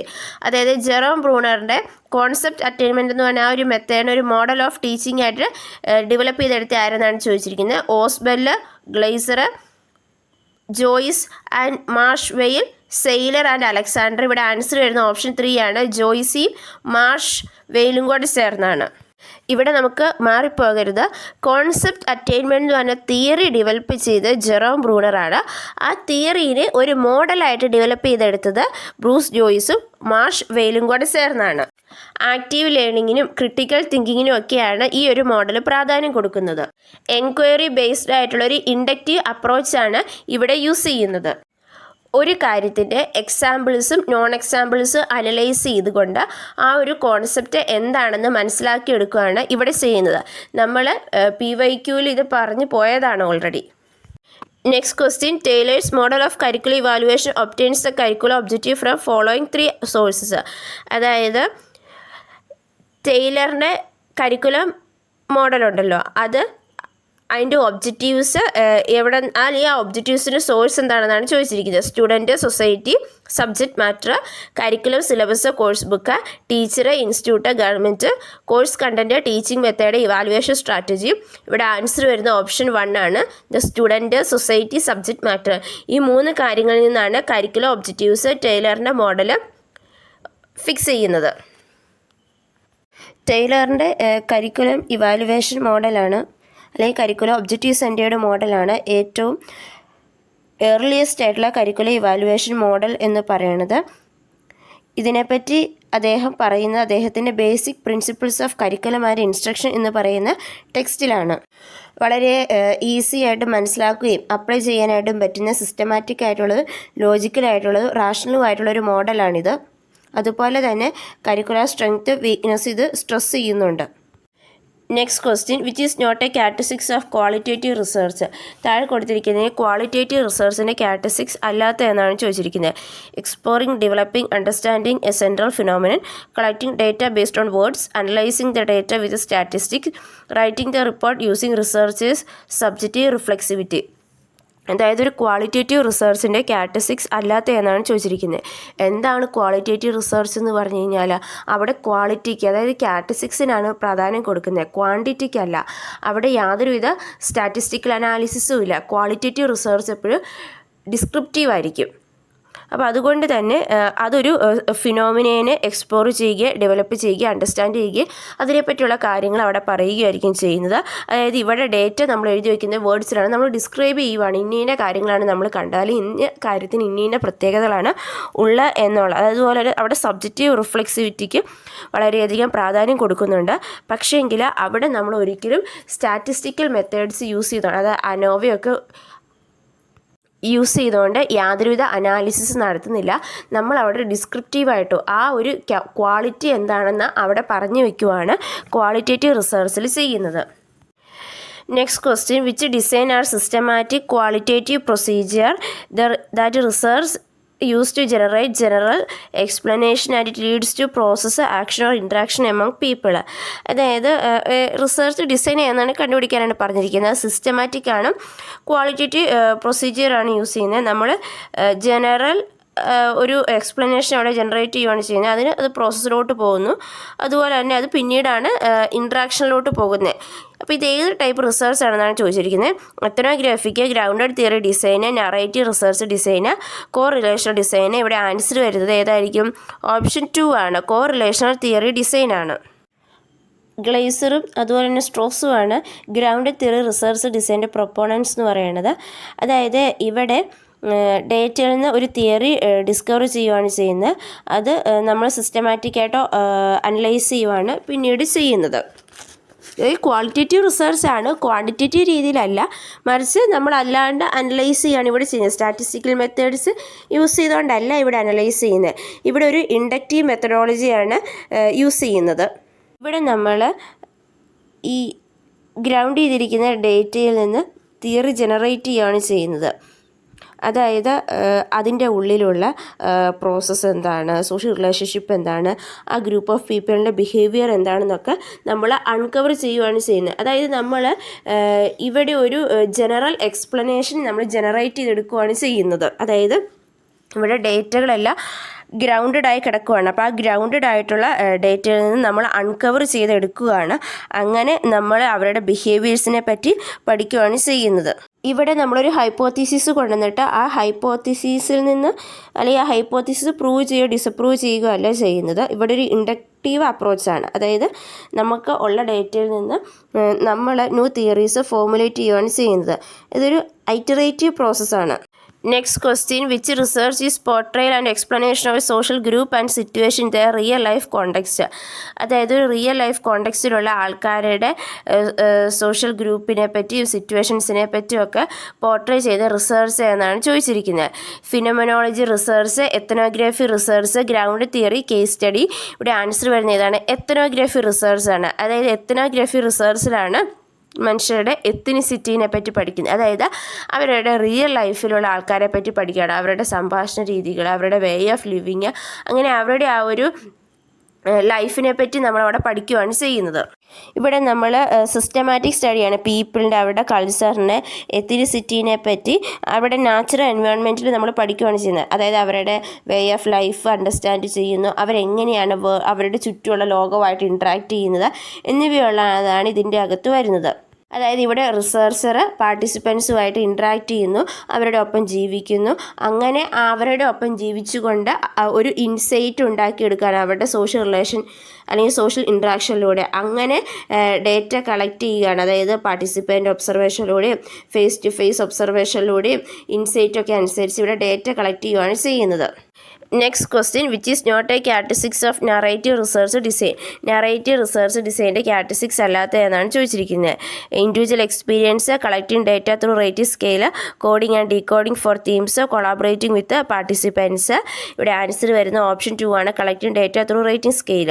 അതായത് ഇവിടെ നറേറ്റീവ് റിസർച്ച് ഡിസൈൻ്റെ പ്രത്യേകത അല്ലാത്ത എന്നാണ് ചോദിച്ചിരിക്കുന്നത്. നറേറ്റീവ് റിസർച്ച് ഡിസൈൻ എന്ന് പറയുന്നത് ഒരു ക്വാളിറ്റേറ്റീവ് റിസർച്ച് ആണ്, അല്ലാണ്ട് ക്വാണ്ടിറ്റേറ്റീവ് അല്ല. ക്വാണ്ടിറ്റേറ്റീവിലാണ് നമ്മൾ റേറ്റിംഗ് സ്കെയിൽ ഉപയോഗിച്ചുകൊണ്ട് നമ്മൾ ഡേറ്റ കളക്ട് ചെയ്തിട്ട് അതിനൊരു വാല്യൂ നമ്മൾ കൊടുക്കുകയാണ്. ആ വാല്യൂ വെച്ചിട്ട് നമ്മൾ സ്റ്റാറ്റിസ്റ്റിക്കൽ മെത്തേഡ്സ് യൂസ് ചെയ്തുകൊണ്ട് അനലൈസ് ചെയ്യുകയാണ് ചെയ്യുന്നത്. നറേറ്റീവ് റിസർച്ച് ഡിസൈൻ എന്ന് പറയുന്നത് ഒരു ക്വാളിറ്റേറ്റീവ് റിസർച്ചാണ്. അവിടെ നറേഷനാണ് പ്രാധാന്യം കൊടുക്കുന്നത്. നമ്മൾ ഒരു കാര്യത്തെ നമ്മളവിടെ നറേറ്റ് ചെയ്യുകയാണ് ചെയ്യുന്നത്. സോ അതുകൊണ്ട് അവിടെ റേറ്റിംഗ് സ്കെയിലിൻ്റെ ആവശ്യമില്ല. Next question, which of the following model of interaction analysis assume that non-verbal communication can be more effective during interaction in classroom? അതായത് താഴെ കൊടുത്തിരിക്കുന്നതിൽ ഏത് മോഡൽ ഓഫ് ഇൻട്രാക്ഷൻ അനാലിസിസ് ആണ് നോൺ വെർബൽ കമ്മ്യൂണിക്കേഷനാണ് ക്ലാസ് റൂം ഇൻട്രാക്ഷനിൽ കൂടുതൽ effective എന്ന് കണ്ടുപിടിച്ചാൽ ഈ പറയുന്ന മോഡൽ ഏതെന്നാണ് ചോദിച്ചിരിക്കുന്നത്. Flanders interaction analysis, RH Dave, Charles Galloway, Malcolm Knowles. ഇവിടെ ആൻസർ വരുന്ന ഓപ്ഷൻ 3 ആണ്, ചാൾസ് ഗലോവയാണ്. അതായത് ഇവിടെ നോൺ വെർബൽ കമ്മ്യൂണിക്കേഷനാണ് പ്രാധാന്യം കൊടുക്കുന്നത്. നോൺ വെർബൽ കമ്മ്യൂണിക്കേഷന് ടീച്ചറിൻ്റെ non verbal behaviour is far more important എന്നുള്ളൊരു കോൺസെപ്റ്റാണ് ഗാലോവയുടെ സിസ്റ്റം ഓഫ് ഇൻട്രാക്ഷൻ അനാലിസിസിൽ വരുന്നത്. അതായത് ഫ്ലൻഡറിൻ്റെ സിസ്റ്റത്തിനോട് കൂടെ non verbal dimensional attitudes of ടീച്ചിങ്ങും ഇത് ഇൻക്ലൂഡ് ചെയ്യുകയാണ് ചെയ്തിരിക്കുന്നത്. Physical proximity, posture, touch, eye contact, hand movement, face expression of teacher എന്നിവയെല്ലാം ഇതിൻ്റെ അകത്ത് മാർക്ക് ചെയ്തിട്ടുണ്ട്. ഗാലോവെ അസ്യൂം ചെയ്യുന്നത് face to face verbal communication എപ്പോഴും അക്കമ്പനി ചെയ്ത് പോകുന്നത് നോൺ വെർബൽ ക്യൂസിൻ്റെ ഒപ്പമാണ്. അതുപോലെ തന്നെ ഒരു എഫക്റ്റീവ് ടീച്ചറിൻ്റെ വെർബൽ ബിഹേവിയറും നോൺ വെർബൽ ബിഹേവിയറും സിങ്ക് ആയിട്ടാണ് പോകുന്നത് എന്നാണ് ഗാലോവെ പറയുന്നത്. Next question, which of the following is not related to basic 6 components of Assure model? Assure മോഡലിൻ്റെ 6 ബേസിക് കമ്പോണൻസിൽ വരാത്ത എന്നാണ് ചോദിച്ചിരിക്കുന്നത്.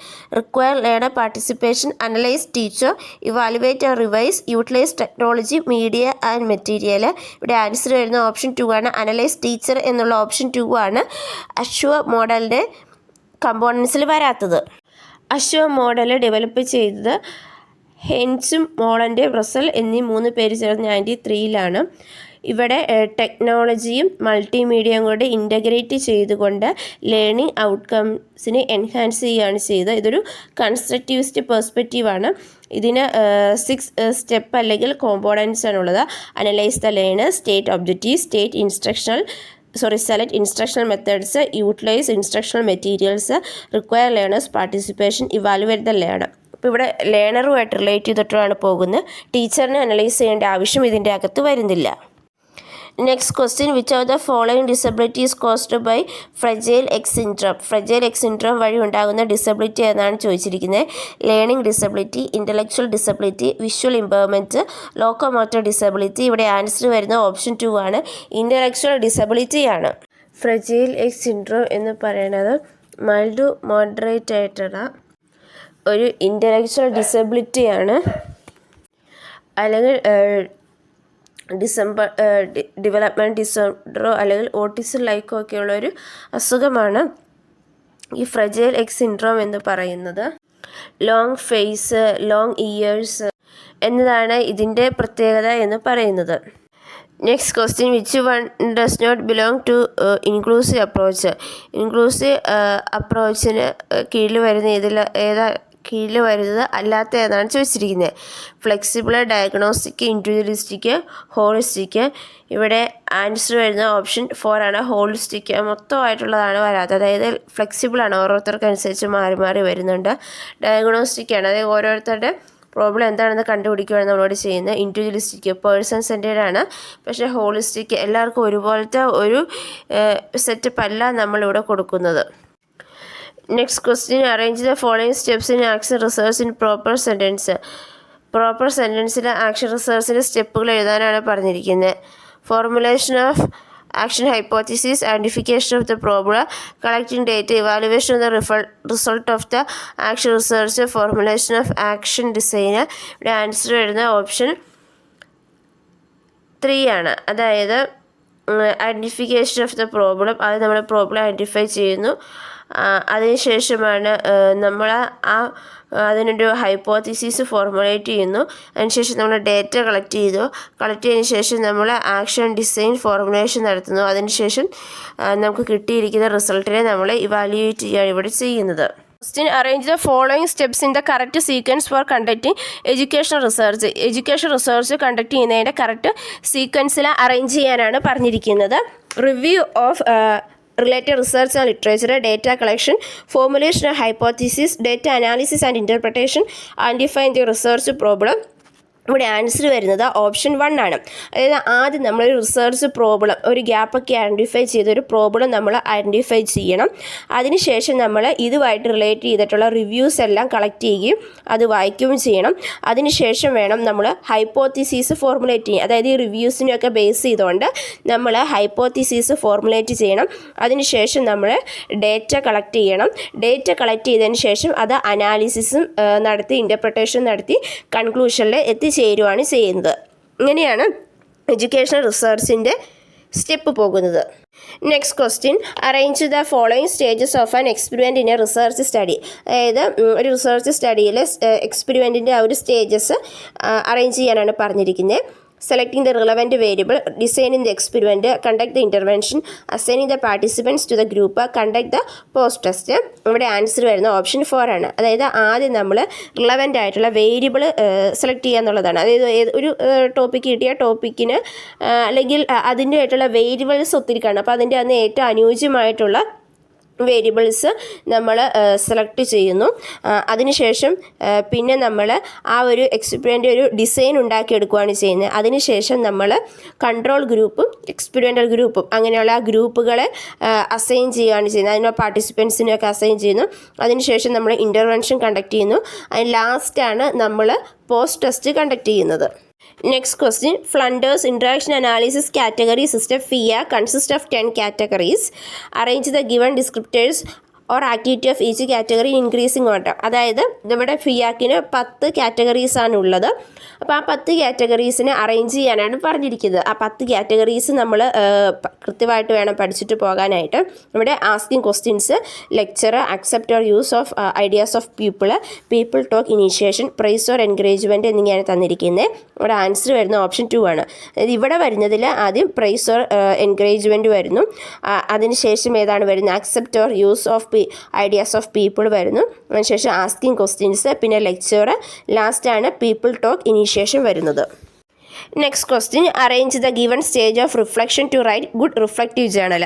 റിഫ്ലക്റ്റീവ് ജേണലിൻ്റെ ആ ഒരു സ്റ്റേജസ് ആണ്. നമ്മളൊക്കെ നമ്മുടെ റെക്കോർഡ് എഴുതുമ്പോൾ അതിൻ്റെ അകത്ത് എല്ലാം റിഫ്ലക്ഷൻ എഴുതാറുണ്ട്. അപ്പോൾ അതിൻ്റെ ആ ഒരു ഓർഡറിലാക്കാനാണ് നമ്മളോട് പറഞ്ഞിരിക്കുന്നത്.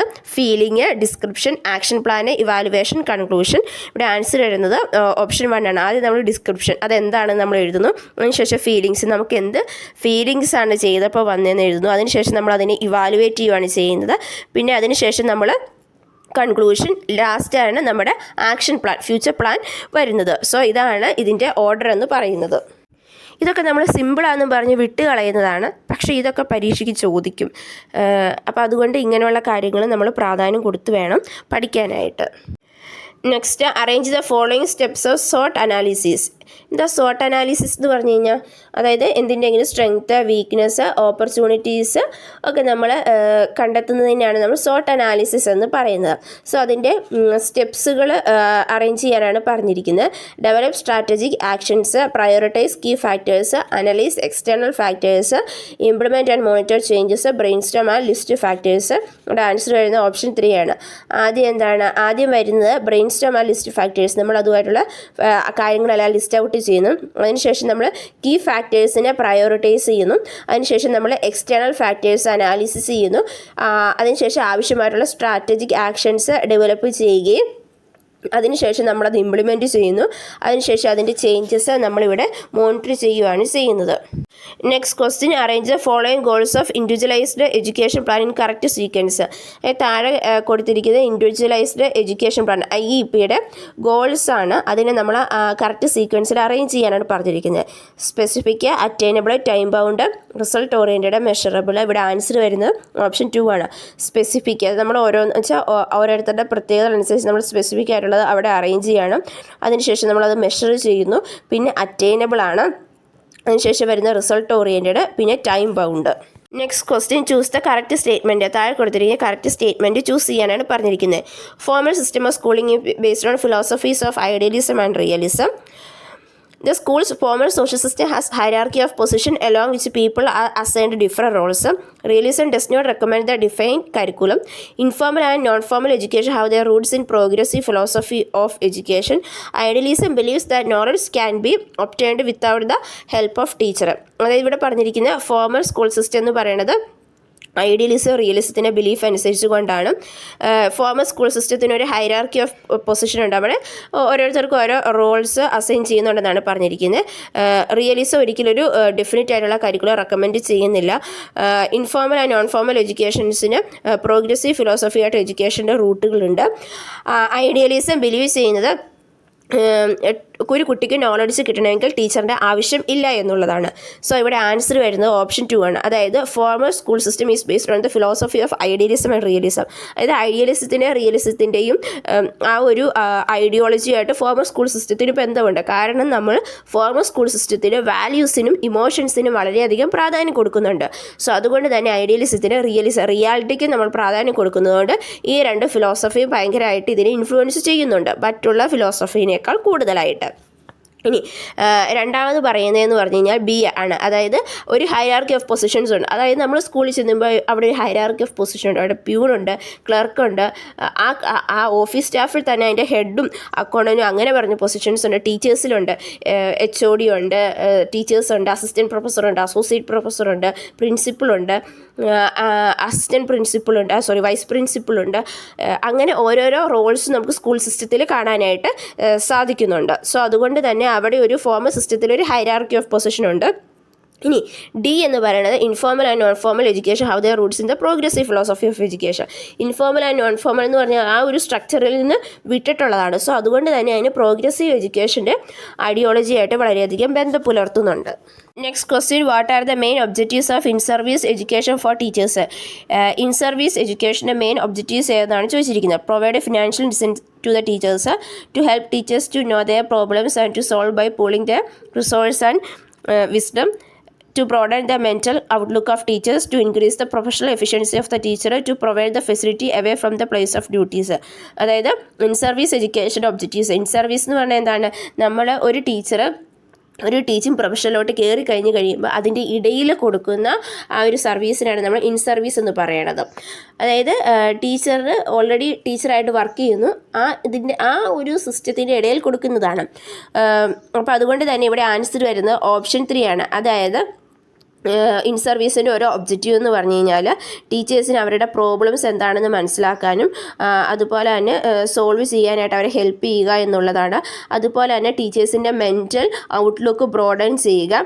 അതുപോലെ തന്നെ പ്രൊഫഷണൽ എഫിഷ്യൻസി, അതായത് പുതിയ എന്തെങ്കിലുമൊക്കെ പുതിയ കാര്യങ്ങളൊക്കെ വന്നു കഴിയുമ്പോൾ അതുമായിട്ട് ടീച്ചറിനെ എക്യുപ്പ് ചെയ്യുക, ടീച്ചറിൻ്റെ നോളജ് അഡ്വാൻസ് ചെയ്യുക, പുതിയ കാര്യങ്ങളുമായിട്ട് ടീച്ചറിനെ അതുമായിട്ട് കോപ്പപ്പ് ചെയ്യാനായിട്ട് ഹെൽപ്പ് ചെയ്യുക എന്നിവയൊക്കെയാണ് ഇൻ സർവീസ് പ്രോഗ്രാമിൻ്റെ ഒബ്ജക്റ്റീവ്സ് എന്ന് പറയുന്നത്. Next question, identify incorrect statement. താഴെ കൊടുത്തിരിക്കുന്നതിൽ ഇൻകറക്റ്റ് ആയിട്ടുള്ള സ്റ്റേറ്റ്മെൻറ്റുകൾ ഐഡൻറ്റിഫൈ ചെയ്യാനാണ് പറഞ്ഞിരിക്കുന്നത്. Curriculum is based on the philosophy, goals and values of education. Curriculum refer to all the educational activities of the school in widest possible sense. Curriculum is basically concerned with the school subject. Curriculum is a part of syllabus. Curriculum include not only indoor activities but also outdoor activities of the school. അപ്പോൾ ഇവിടെ answer വരുന്നത് option 3 ആണ്. അതായത് curriculum എന്ന് പറഞ്ഞാൽ എന്താണ്, അതായത് ഒരു സ്കൂളിൻ്റെ അകത്ത് എല്ലാം കൂടെ ഉൾപ്പെടുത്തിയിട്ടുള്ളതാണ് കരിക്കുലം. അതിൻ്റെ അത് സിലബസ് വരുന്നുണ്ട്, കരിക്കുലർ ആക്ടിവിറ്റീസ് വരുന്നുണ്ട്. അതായത് ആ സ്കൂളിൽ നടത്തുന്ന എല്ലാ പ്രവർത്തനങ്ങളും ഈ കരിക്കുലത്തിൻ്റെ അകത്ത് വരുന്നുണ്ട്. സോ അതുകൊണ്ടാണ് ഇവിടെ ആൻസർ വരുന്നത് ഓപ്ഷൻ 3 വരുന്നത്. അതായത് കരിക്കുലം സ്കൂൾ സബ്ജക്റ്റുമായിട്ട് കൺസേൺ ആണ്. അതായത് ഇവിടെ ഇൻകറക്റ്റ് ആയിട്ടുള്ളത് പറയാനാണ് പറഞ്ഞിരിക്കുന്നത്. അതുപോലെ തന്നെ പറഞ്ഞിരിക്കുക കരിക്കുലം എന്ന് പറയുന്നത് is A part of syllabus എന്നുള്ളതാണ്. അപ്പോൾ ഇത് രണ്ടുമാണ് ഇവിടെ ഇൻകറക്റ്റ് ആയിട്ടുള്ളത്. നമ്മൾ പറഞ്ഞു കരിക്കുലം എന്ന് പറഞ്ഞാൽ എന്താണ്, ഫുള്ളായിട്ട് റിലേറ്റ് ചെയ്തിട്ടുള്ള കാര്യങ്ങളാണ്.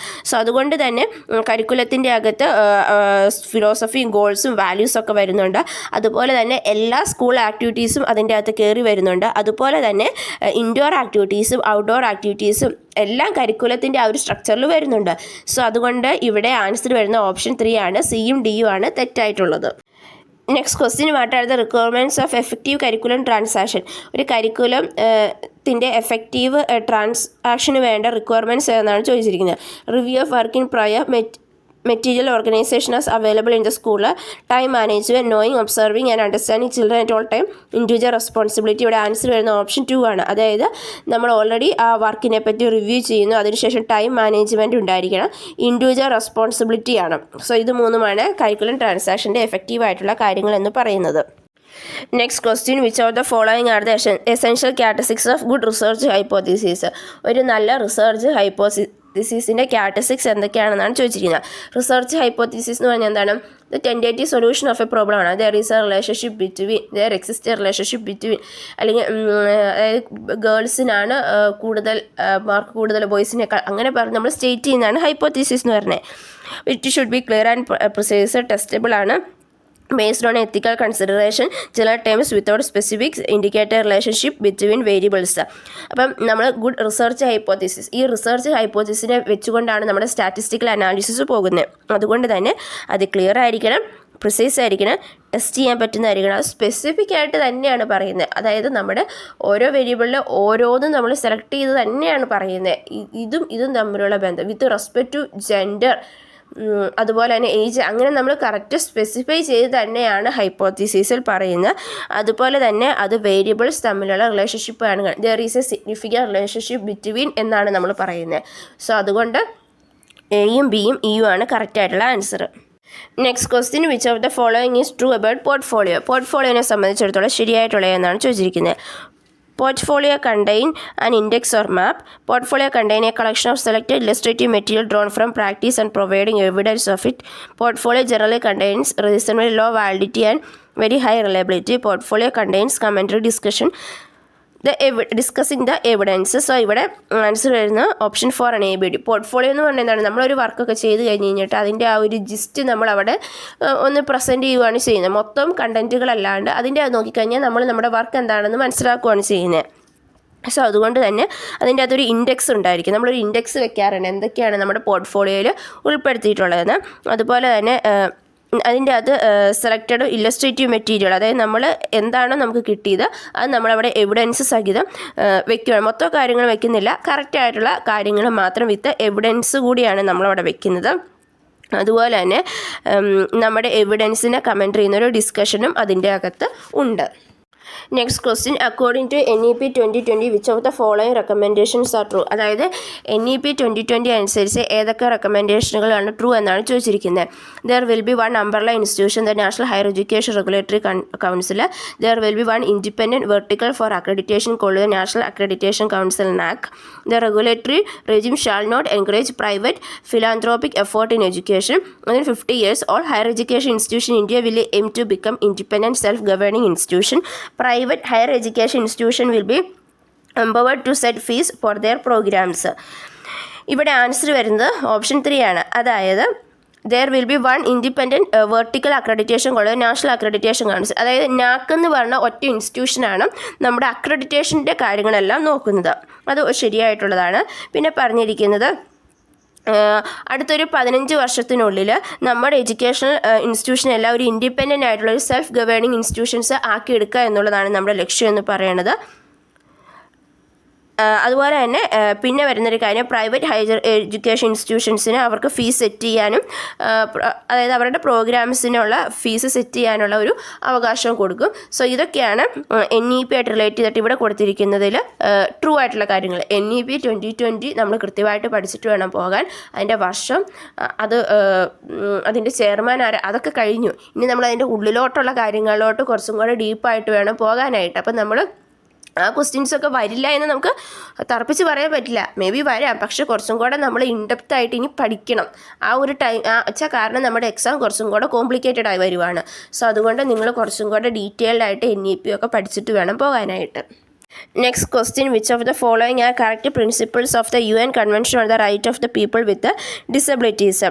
അതായത് right of the person with ഡിസബിലിറ്റീസിൻ്റെ UN കൺവെൻഷൻ്റെ പ്രിൻസിപ്പിൾ ഏതൊക്കെയാണെന്നാണ് ചോദിച്ചിരിക്കുന്നത്.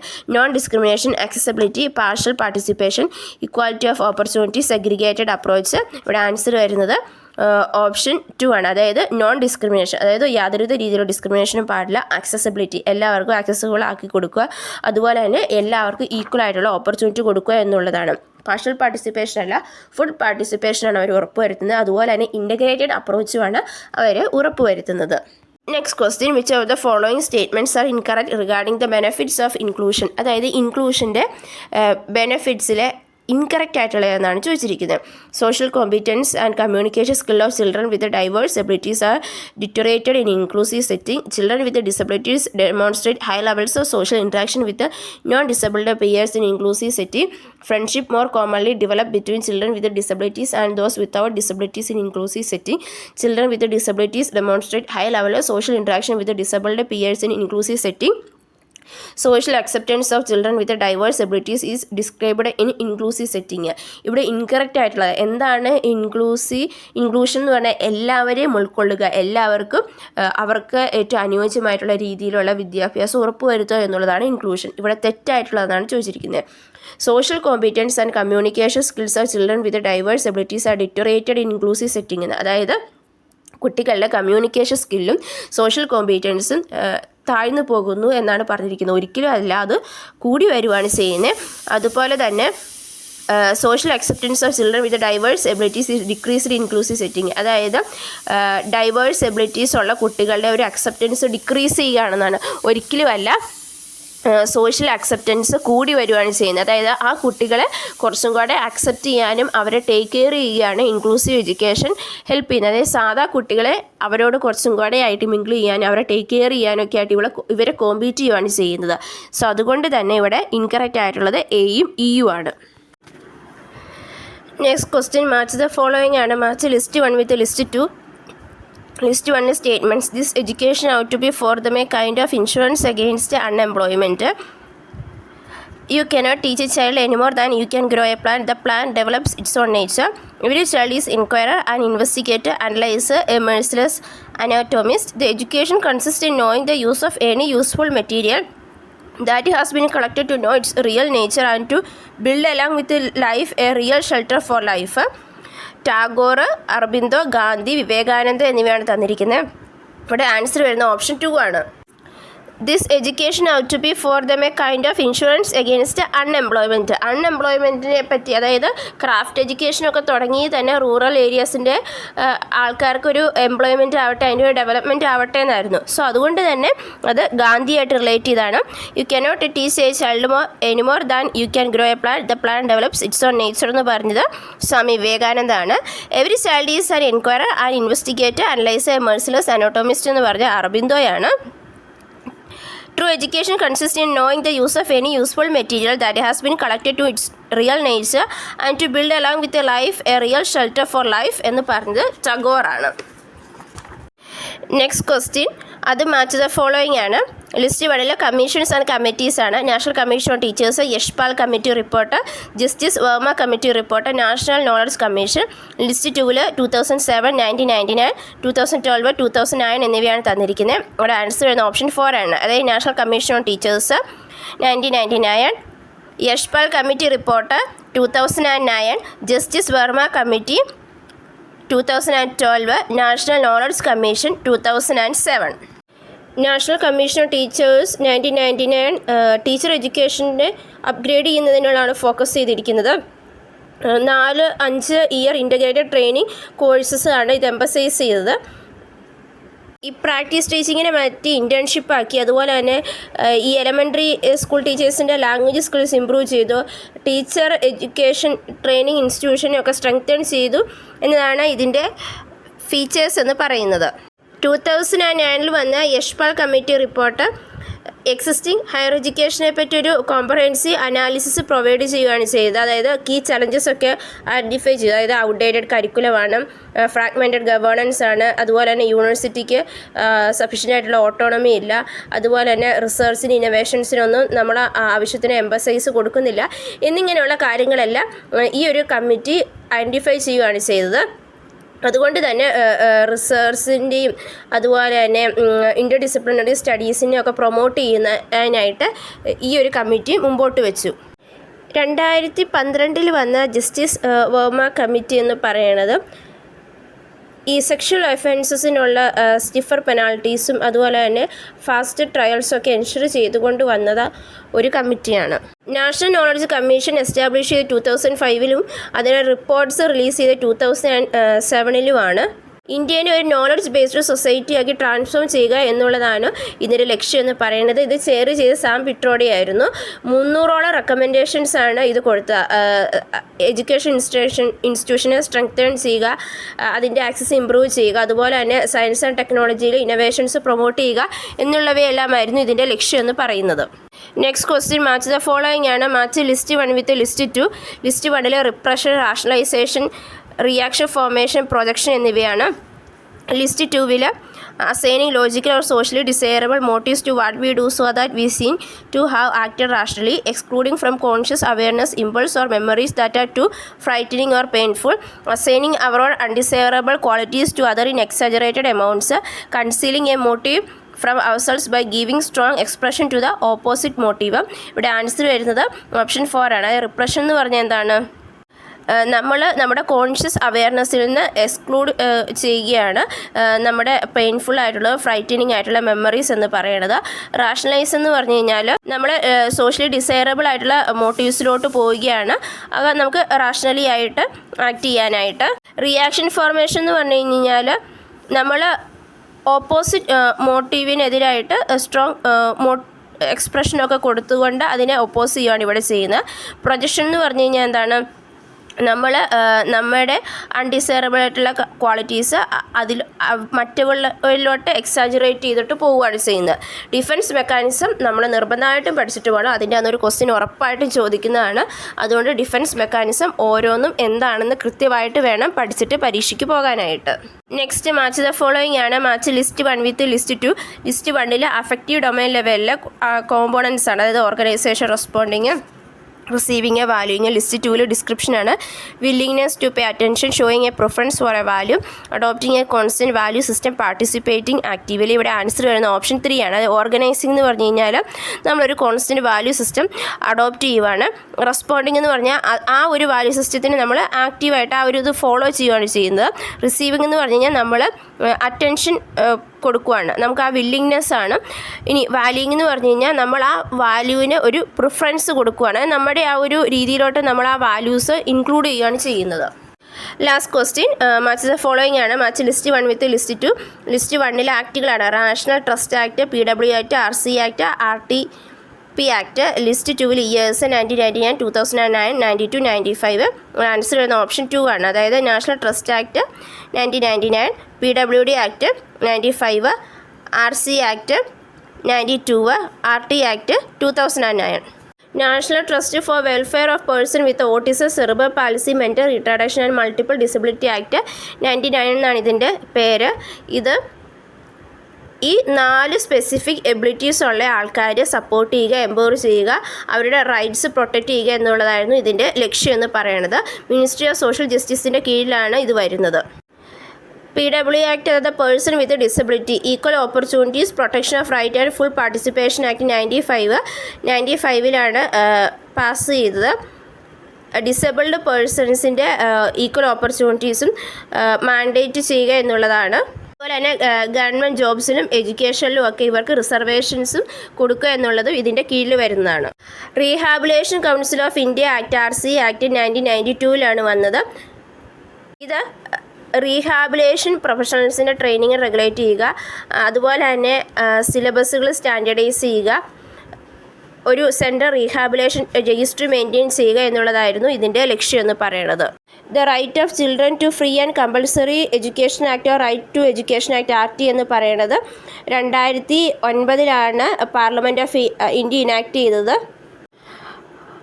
6 മുതൽ 14 വയസ്സ് വരെയുള്ള കുട്ടികൾക്ക് ഫ്രീ ആയിട്ടുള്ളതും കമ്പൽസറി ആയിട്ടുള്ള എഡ്യൂക്കേഷൻസ് പ്രൊവൈഡ് ചെയ്യുക എന്നുള്ളതായിരുന്നു ഈ ഒരു ആക്ട് പറയുന്നത്. ഇത് ആർട്ടിക്കിൾ 21A കീഴിലാണ് വരുന്നത്. ഈ ഒരു ആക്ടിൽ നിന്ന് ഒരു ക്വസ്റ്റ്യൻ എന്തായാലും നിർബന്ധമായിട്ട് ചോദിക്കും. സോ അതുകൊണ്ട് തന്നെ നിങ്ങൾ നന്നായിട്ട് പഠിച്ചിട്ട് വേണം പോകാനായിട്ട്. ഇനി നമ്മൾ നോക്കാനായിട്ട് പോകേണ്ടതെന്ന് പറഞ്ഞാൽ അവാർഡ്സിൻ്റെ സെക്ഷനാണ്. അതായത് 2025 എഴുത്തച്ഛൻ പുരസ്കാരം ലഭിച്ചത് KG ശങ്കരപ്പിള്ളയ്ക്കാണ്. ലൈഫ് ടൈം കോൺട്രിബ്യൂഷനാണ് അത് ലഭിച്ചത്. ഇനി 2025 വയലാർ അവാർഡ് വിന്നർ എന്ന് പറയുന്നത് E. സന്തോഷ് കുമാറാണ്. തപ്പോരിയുടെ അച്ഛൻ എന്നുള്ള കൃതിക്കാണ് ഈ അവാർഡ് ലഭിച്ചത്. ഇനി ദാദേ സാഹിബ് അവാർഡ് ലഭിച്ചത് മോഹൻലാലിനാണ്. അതുപോലെ തന്നെ മമ്മൂട്ടിക്ക് 2024 പത്മവിഭൂഷൺ ലഭിച്ചു. ഇനി നമ്മൾ ഓർത്തിരിക്കേണ്ട മറ്റു കോൺസെപ്റ്റുകളെന്ന് പറഞ്ഞാൽ നമ്മൾ നേരത്തെ പറഞ്ഞ കണക്ക് RT act, right to education act നിർബന്ധമായിട്ട് പഠിച്ചിട്ട് വേണം. ആർട്ടിക്കിൾ 21A ആണ്. 6 മുതൽ 14 വയസ്സ് വരെയുള്ള കുട്ടികൾക്കാണ്. NEP 2020 വന്നതിന് ശേഷം അത് 3 മുതൽ 18 വയസ്സ് വരെയാക്കി നിജപ്പെടുത്തിയിട്ടുണ്ട്. പിന്നെ കമ്മീഷൻസ്, എല്ലാ കമ്മീഷൻസും പഠിച്ചിട്ട് പോകണം. നമ്മുടെ സെക്കൻഡറി എഡ്യൂക്കേഷൻ കമ്മീഷൻ ആയിക്കോട്ടെ, യൂണിവേഴ്സിറ്റി എഡ്യൂക്കേഷൻ കമ്മീഷൻ, അതുപോലെ തന്നെ ഇൻഡിപെൻഡൻസിന് മുമ്പുള്ളത്, പിന്നെ നമ്മുടെ NEP 2020 ഒക്കെ മസ്റ്റായിട്ട് വേണം പഠിച്ചിട്ട് പോകാനായിട്ട്. 86, 68 ഇതെല്ലാം നോക്കിയിട്ട് വേണം പോകാനായിട്ട്. പിന്നെ തിയറീസ്, ഇൻ്റലിജൻസ് തിയറീസ് ഉണ്ട്, ബിഹേവിയറിസ്റ്റ് തിയറീസ് ഉണ്ട്, ജസ്റ്റാൾട്ട് തിയറി ഉണ്ട്, ഓസ്ബലിൻ്റെ തിയറി ഉണ്ട്, അതുപോലെ തന്നെ പിയാഷെയുടെ സ്റ്റേജസ് ഓഫ് ഡെവലപ്മെൻറ്റ്, ബ്രൂണറിൻ്റേത് സോഷ്യൽ കൺസ്ട്രക്റ്റിവിസം, ഇതെല്ലാം പഠിച്ചിട്ട് വേണം പോകാനായിട്ട്. ഡിഫൻസ് മെക്കാനിസം ഓരോന്നും നമ്മൾ പഠിച്ചിട്ട് വേണം പോകാൻ. Schools of philosophy, idealism, realism, naturalism, pragmatism, ഇതൊക്കെ കൃത്യമായിട്ട് പഠിച്ചിട്ട് വേണം പോകാനായിട്ട്. ഇതിൻ്റെയൊക്കെ നോട്ട് നമ്മുടെ വീഡിയോയിൽ കിടപ്പുണ്ട്. അതുപോലെ തന്നെ നമ്മുടെ education thinkers, Gandhiji, അറബിന്ദോ, Swami Vivekananda, ഇതിനെപ്പറ്റിയെല്ലാം detail ആയിട്ട് പഠിച്ചിട്ട് പോകണം. പിന്നെ ഓർഗനൈസേഷൻസ്, നമുക്ക് ഒത്തിരി ഓർഗനൈസേഷൻസ് ഉണ്ട്. NCERT ഉണ്ട്, NCT ഉണ്ട്, ഡയറ്റ് ഉണ്ട്, SSA ഉണ്ട്, NUPE ഉണ്ട്, UGC ഉണ്ട്, SCRT ഉണ്ട്. ഇങ്ങനെയുള്ള എല്ലാ ഓർഗനൈസേഷൻസ്, അതിൻ്റെ ഇയർ, അതുപോലെ തന്നെ അതിൻ്റെ ആദ്യത്തെ ചെയർമാൻ ആരാണ്, ഇപ്പോഴത്തെ ചെയർമാൻ ആരാണ്, അത് മെയിനായിട്ട് എന്താണ് ലക്ഷ്യം വയ്ക്കുന്നത്, അതുപോലെ തന്നെ NCF, national curricular framework, Yashpal committee, ഇതെല്ലാം നമ്മൾ ഡീറ്റെയിൽ ആയിട്ട് വേണം പഠിച്ചിട്ട് പോകാനായിട്ട്. നമ്മുടെ സെറ്റ് എക്സാം ടഫായിക്കൊണ്ടിരിക്കുകയാണ് ചെയ്യുന്നത്. സോ അതുകൊണ്ട് തന്നെ നമുക്ക് ഇത്രയും പോർഷൻസ്, നമ്മൾ ഈ പറയുന്ന പോർഷൻസ് എല്ലാം കവർ ചെയ്ത് കഴിഞ്ഞാൽ നമുക്ക് 60 മാർക്ക് സുഖമായിട്ട് വാങ്ങിക്കാവുന്നതേ ഉള്ളൂ. സോ അതുകൊണ്ട് എല്ലാവരും നന്നായിട്ട് പഠിക്കുക. പഠിച്ച കാര്യങ്ങൾ വീണ്ടും വീണ്ടും റിപ്പീറ്റ് ചെയ്ത് പഠിക്കുക. പ്രീവിയസ് ഇയർ ക്വസ്റ്റ്യൻ പേപ്പർ നന്നായിട്ട് റെഫർ ചെയ്യുക. ആ ചോദിച്ച ക്വസ്റ്റ്യൻസ്, അതിൻ്റെ ആൻസർ നന്നായിട്ട് പഠിക്കുക. ആ ഏരിയയ്ക്ക് പ്രാധാന്യം കൊടുത്താൽ അത് പഠിക്കുക.